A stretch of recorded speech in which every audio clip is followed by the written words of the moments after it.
ఏ స్వేచ్ఛ కోసమైతే వందల మంది బలిదానం చేశారో, అనేక మంది యొక్క కవులు, కళాకారులు సంవత్సరాల యొక్క పోరాట ఫలితం ఏదైతుందో అదే స్వేచ్ఛను ఈరోజు తెలంగాణలో ఈరోజు కొంతమంది రాజకీయ స్వార్థంతో హరించడం అనేటువంటిది సిగ్గుచేటు.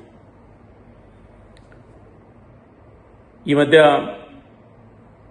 తెలంగాణలో వరుసగా జరుగుతున్నటువంటి యొక్క రాజకీయ విమర్శలు పరిధి దాటి నిన్న తెలంగాణ రక్షణ సేనాని ఒక నూతన పార్టీ పెట్టుకున్నటువంటి కవిత గారు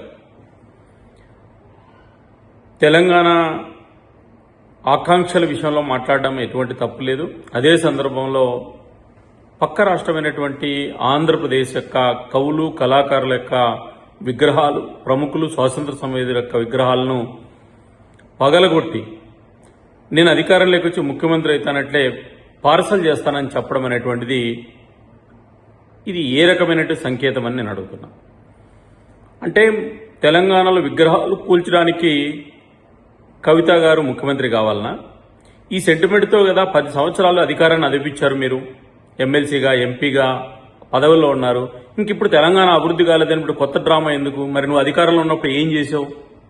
రెండోది, మీకు విశాలమైనటువంటి హృదయం ఉండాలి కవిత గారు.